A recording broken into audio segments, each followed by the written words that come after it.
आप सभी को नमस्कार। आज मैं आप सभी के समक्ष गरुड़ पुराण की कुछ बातें लेकर आई हूँ कि भगवान श्री हरि कहते हैं मृत्यु के बाद भी आत्मा को भोजन क्यों चाहिए। तो आइए श्रवण करते हैं। क्या मृत्यु सच में जीवन की अंतिम सीढ़ी है या यह केवल एक नए सफर की शुरुआत है। जब कोई व्यक्ति संसार से विदा लेता है तो हम प्रार्थना करते हैं कि ईश्वर उसकी आत्मा को शांति दे, लेकिन यह आत्मा आखिर क्या है? क्या यह केवल एक मान्यता है या कोई अनंत सत्य? भगवान श्री हरि कहते हैं आत्मा वही है जो तुम हो, जो मैं हूँ। जब शरीर नष्ट हो जाता है तब लोगों की धारणाएं बदल जाती हैं। कोई भूत कहता है तो कोई मानता है कि आत्मा स्वर्ग लोक चली गई है।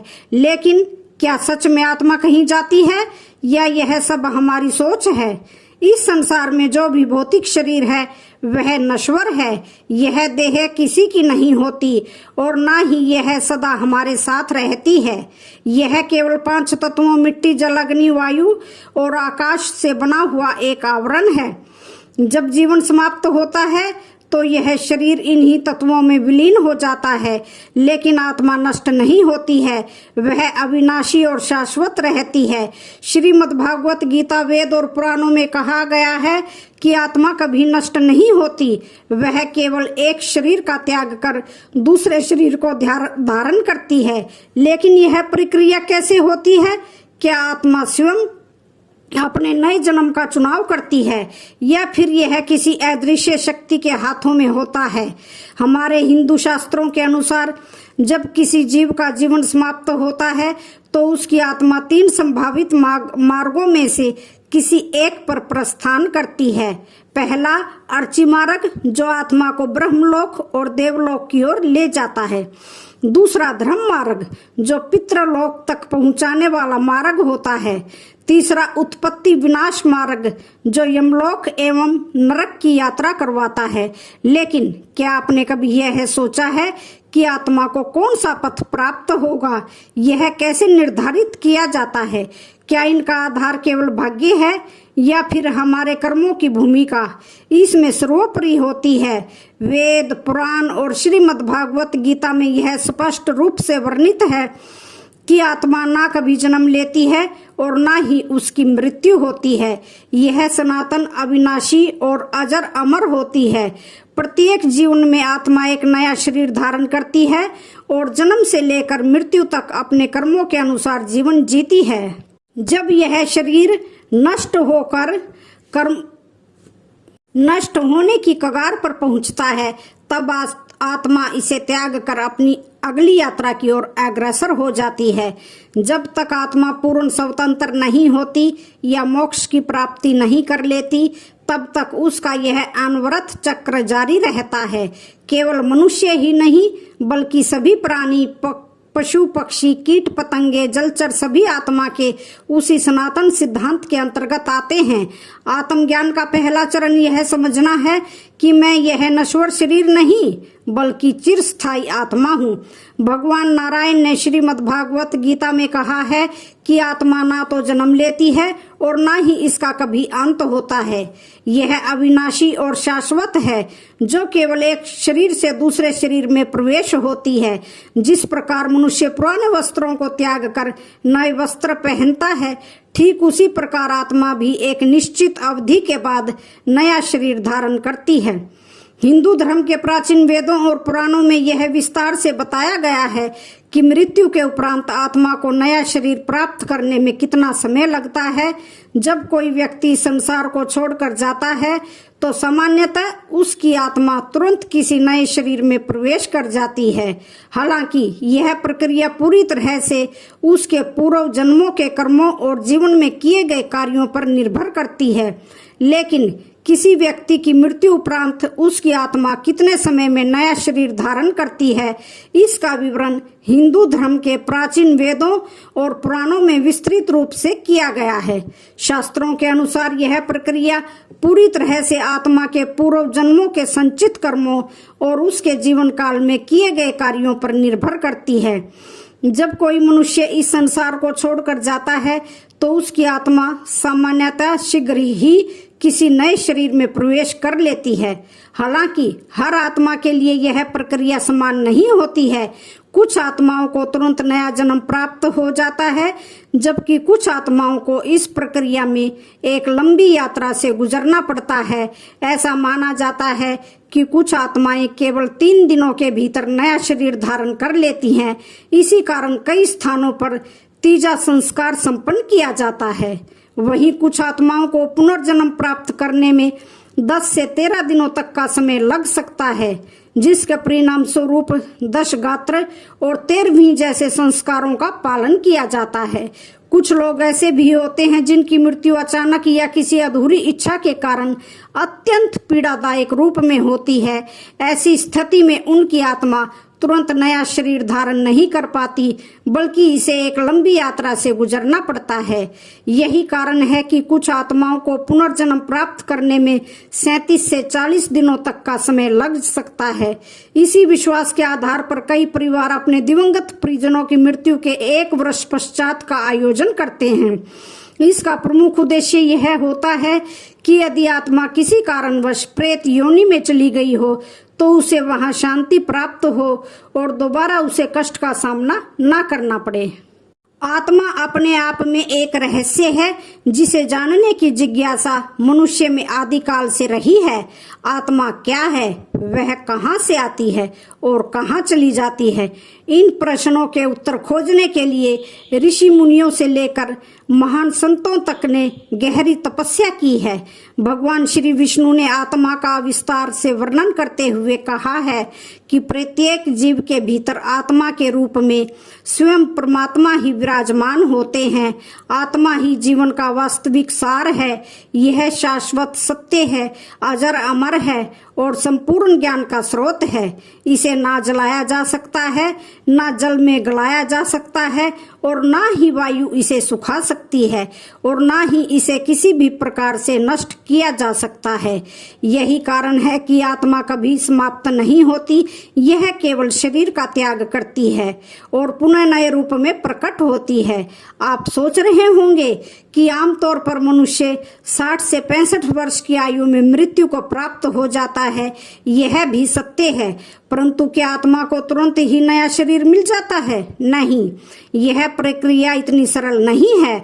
आत्मा को पुनर्जन्म प्राप्त करने के लिए अपने पूर्व जन्मों के कर्मों के अनुसार एक विशेष समय चक्र पूरा करना पड़ता है, जो कई बार हजारों वर्षों तक भी हो सकता है। अब सवाल यह उठता है कि आखिर आत्मा को नया शरीर मिलने में इतना समय क्यों लगता है? यदि किसी व्यक्ति की मृत्यु अचानक या किसी आकस्मिक घटना के कारण होती है और वह अपने जीवन के अधूरे कर्मों का फल प्राप्त नहीं कर पाता, तो उसकी आत्मा बार बार जन्म लेती है और सुख दुख का अनुभव करते हुए अपने 1000 वर्षों के चक्र को पूरा करती है। यह यात्रा इस बात पर निर्भर करती है कि व्यक्ति का रहन सहन, खान पान, योग और ध्यान कैसा था। शास्त्रों के अनुसार जितना अधिक व्यक्ति आध्यात्मिक होता है, उतना ही जल्दी उसे नया शरीर मिल जाता है। क्या मनुष्य अपनी जीवन अवधि को बढ़ा सकता है? पुराणों में ऐसे कई उदाहरण मिलते हैं जिनमें योग और ध्यान की शक्ति के माध्यम से मनुष्यों ने अपनी आयु को बढ़ाया और 1000 वर्षों तक पृथ्वी पर जीवन का आनंद लिया। भगवान श्री राम, पांडव और भगवान श्री कृष्ण इसके सर्वोत्तम उदाहरण हैं। इन्होंने न केवल लंबे समय तक सांसारिक सुख दुख का अनुभव किया, बल्कि शरीर त्यागने के समय आया तो वृद्धावस्था को पीछे छोड़कर पुनः दिव्य स्वरूप धारण कर लिया। प्राचीन ग्रंथों और पुराणों में आत्मा के 3 स्वरूप बताए गए हैं: जीवात्मा, प्रेतात्मा और सूक्ष्म आत्मा। यह तीनों अवस्थाएं आत्मा की यात्रा और उसके कर्मों के अनुसार निर्धारित होती हैं। प्राचीन शास्त्रों और पुराणों में आत्मा की अनंत यात्रा का वर्णन किया गया है। आत्मा अमर होती है, लेकिन भौतिक शरीर नहीं। जब यह किसी भी कारण से शरीर त्याग देती है तो वह नए शरीर की तलाश में निकल पड़ती है, परंतु हर आत्मा को तुरंत नया जन्म नहीं मिलता है। आत्मा की अवस्था और कर्मों के आधार पर वह विभिन्न योनियों में विचरण करती है। शास्त्रों के अनुसार आत्मा को 84 लाख योनियों से गुजरना पड़ता है। प्रत्येक जन्म में वह विभिन्न रूपों को धारण करती है, जिनमें शामिल हैं 30 लाख योनि वृक्ष एवं वनस्पतियां, 27 लाख योनि कीट पतंगे और छोटे जीव, 14 लाख योनि पक्षी, 9 लाख योनि जलचर एवं जंतु, 4 लाख योनि मनुष्य, देवता और अन्य उच्च चेतना वाले जीव। 84 लाख शरीर साधारण वृद्धावस्था में जीर्ण होने पर नष्ट होता है। जब जीवन समाप्ति की ओर बढ़ता है तो शरीर की सभी ऊर्जाएं एकत्र होकर अंतर्मुखी हो जाती हैं।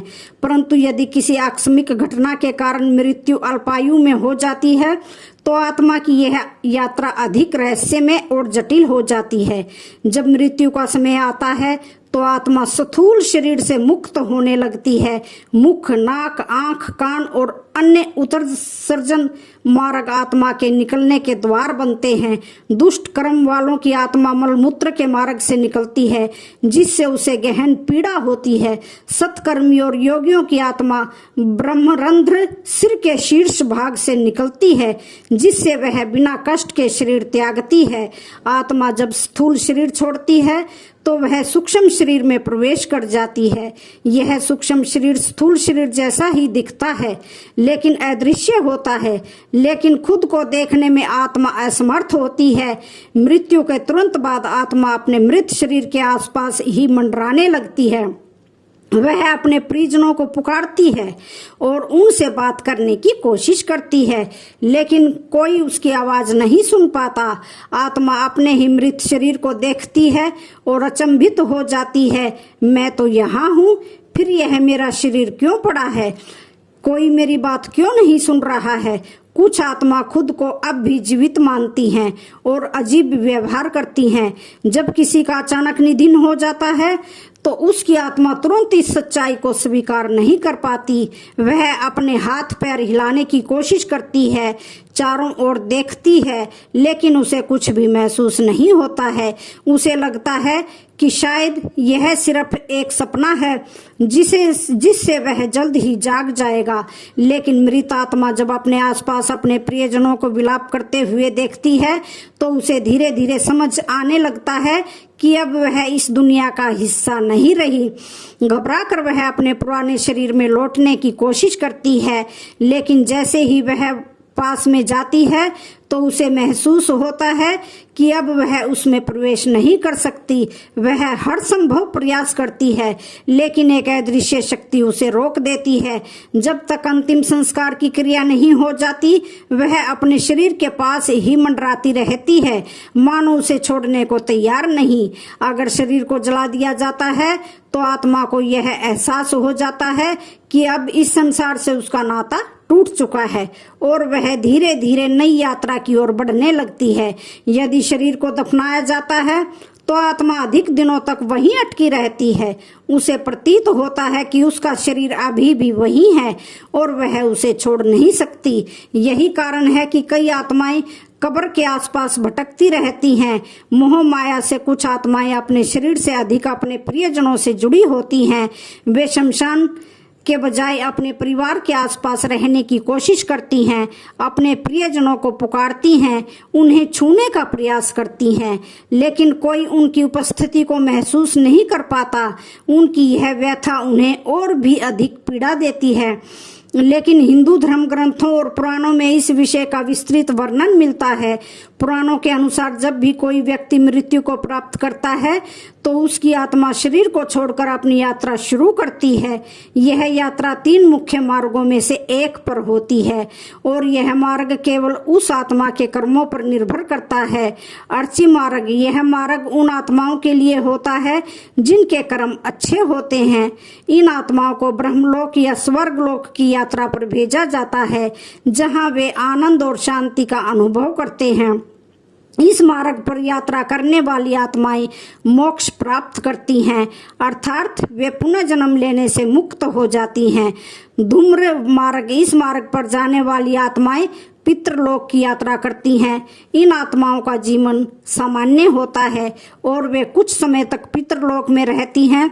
वहां कुछ समय बिताने के बाद ये आत्माएं पुनः पृथ्वी पर जन्म लेती हैं और यह यात्रा एक चक्रीय प्रक्रिया बन जाती है। उत्पत्ति विनाश मार्ग, यह मार्ग उन आत्माओं के लिए होता है जो पापों से भरी होती हैं। ऐसी आत्माएं नरक में जाती हैं या प्रेत योनि में भटकती रहती हैं। इस मार्ग पर यात्रा करने वाली आत्माएं बहुत समय तक दुख भोगती हैं और कभी कभी फिर से धरती पर जन्म लेती हैं, लेकिन यह जन्म हमेशा पापों के निवारण के लिए होता है। अंततः सभी आत्माएं कुछ समय के लिए अलग अलग लोकों में रहती हैं। जब कोई व्यक्ति शरीर त्यागता है तो उसकी धारणा और विश्वास के अनुसार उसकी आत्मा अनुभव करती है। यदि उसे जीवन भर सिखाया गया हो कि यमदूत लेने आएंगे तो मृत्यु के बाद उसे यमदूत ही दिखते हैं। वही जो मानते हैं कि मृत्यु गहरी नींद जैसी होती है, वह सच में उसी अवस्था में चले जाते हैं। शास्त्रों के अनुसार शरीर में 7 चक्र होते हैं जो अलग अलग शरीरों से जुड़े होते हैं। भौतिक, सूक्ष्म और कारण शरीर, भौतिक शरीर लाल, शरीर सूक्ष्म शरीर पीले और कारण शरीर नीले रंग का होता है। कुछ योनियों के अनुसार आत्मा नीले प्रकाश के रूप में दिखती है, जबकि पश्चिमी मतानुसार यह बैंगनी छाया के लिए होती है। भारतीय योगी इसे सफेद ज्योति मानते हैं। पितृपक्ष भाद्रपद पूर्णिमा से आश्विन अमावस्या तक आत्माओं के लिए विशेष होता है, जब पूर्वजों का श्राद्ध किया जाता है ताकि वे शांति पा सकें। पितृपक्ष में पितरों की तिथि के अनुसार उनका श्राद्ध किया जाता है, जबकि सर्व पितृ अमावस्या पर उन पूर्वजों का तर्पण किया जाता है जिनकी मृत्यु तिथि ज्ञात नहीं होती है। अमावस्या और पूर्णिमा को भी पितरों का स्मरण कर उन्हें तृप्त किया जाता है। शास्त्रों में पितृ यज्ञ का विशेष महत्व बताया गया है, जिससे पूर्वज संतुष्ट होकर आशीर्वाद देते हैं। अब सवाल यह उठता है कि क्या कोई अपनी इच्छा से जन्म और मृत्यु को नियंत्रित कर सकता है? शास्त्रों के अनुसार इच्छा से शरीर त्यागना संभव है, लेकिन इच्छा से जन्म लेना अत्यंत जटिल प्रक्रिया है। महाभारत में भीष्म पितामह का उदाहरण मिलता है, जिन्होंने इच्छा अनुसार देह त्यागी थी।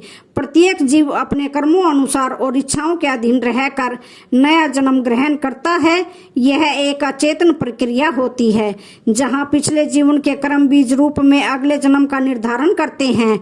इसे समझना गणितीय समीकरण की भांति है, लेकिन कुछ आत्माएं अपनी इच्छा से जन्म का स्थान और परिस्थिति चुन सकती हैं। भागवत गीता में आत्मा को अविनाशी बताया गया है। इस पर किसी भी भौतिक तत्व का प्रभाव नहीं पड़ता।